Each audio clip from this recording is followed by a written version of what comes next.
ایک مرتبہ اللہ کے نبی حضرت عیسیٰ علیہ السلام اپنے ساتھیوں کے ساتھ چل رہے تھے۔ اتنے میں آپ کے حواریوں نے کہا، اے عیسیٰ ابن مریم، کیا آپ کا اللہ آسمان سے کھانا اتار سکتا ہے؟ تو یہ سن کر اللہ کے نبی عیسیٰ علیہ السلام نے فرمایا، اے لوگو، اگر تم مومن ہو تو اللہ سے ڈرو۔ تو انہوں نے کہا، ہم تو اپنے ایمان کی تازگی کے لیے عرض کر رہے ہیں تاکہ ہم اللہ کی قدرت کو دیکھیں اور پیٹ بھر کے کھانا کھا کر اپنے ایمان کو بڑھائیں، اور وہ لوگ جو کفر پر ہیں ان کا ایمان بھی آپ پر ہو جائے۔ بس یہ سن کر اللہ کے نبی حضرت عیسیٰ علیہ السلام نے ہاتھوں کو بلند کیا اور اللہ کی دربار میں دعا مانگی کہ اے اللہ، ہمارے لیے آسمان سے دسترخوان اتار تاکہ ہمارے اور آنے والے لوگوں کے لیے یہ نشانی عید بن جائے۔ بے شک تو بہترین رزق دینے والا ہے۔ بس اللہ نے جیسے ہی حضرت عیسیٰ کی دعا سنی تو فرمانے لگے،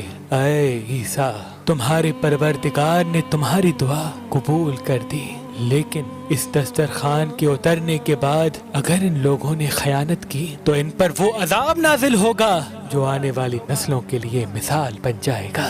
ابھی یہ الفاظ مکمل ہو ہی رہے تھے کہ اتنی دیر میں آسمان سے فرشتے دسترخوان اتار کے لے آئے، جس میں 7 مچھلیاں اور 7 روٹیاں تھیں۔ بعض روایتوں میں ہے کہ آسمان سے مچھلی اور گوشت اترا، اور کچھ روایات میں کہ ایک بڑی مچھلی خوب پکی ہوئی اور قسم قسم کی سبزیاں اور روٹیاں دسترخوان پر موجود تھیں، اور ایک روٹی پر روغن زیتون، ایک پر شہد، ایک پر گھی، ایک پر پنیر اور ایک پر گوشت کی بوٹیاں تھیں۔ بس جیسے ہی حضرت عیسیٰ کے حواریوں نے اس نورانی دسترخوان اور روٹی کو دیکھا تو ان میں سے ایک، جس کا نام شمعون تھا، جو اپنی قوم کا سردار تھا، کہنے لگا کہ اے روح اللہ، کیا یہ دسترخوان دنیاوی کھانوں میں سے ہے یا آسمانوں کے؟ اللہ کے نبی عیسیٰ علیہ السلام نے فرمایا، یہ دسترخوان نہ دنیا کے کھانوں میں سے ہے نہ آسمانوں کے، بلکہ تمہارے پروردگار نے ابھی ابھی ایجاد کر کے تمہارے لیے اتارا ہے۔ پھر آپ فرمانے لگے،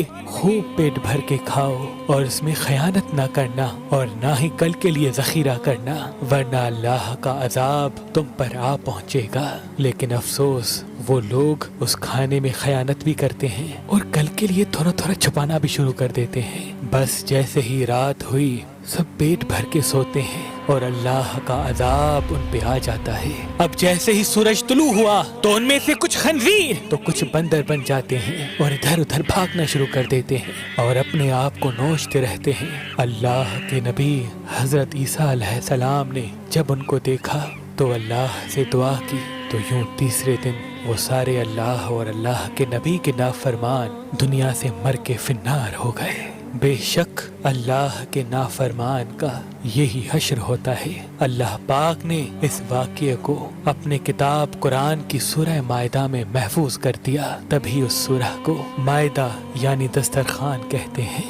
اے اللہ، ہم سب کو اپنے فرما بردار بندوں میں شامل کر اور ہم سب کو ویسا بنا جیسا تو ہمیں دیکھنا چاہتا ہے۔ آمین ثم آمین۔ ہم سب کو ویسا بنا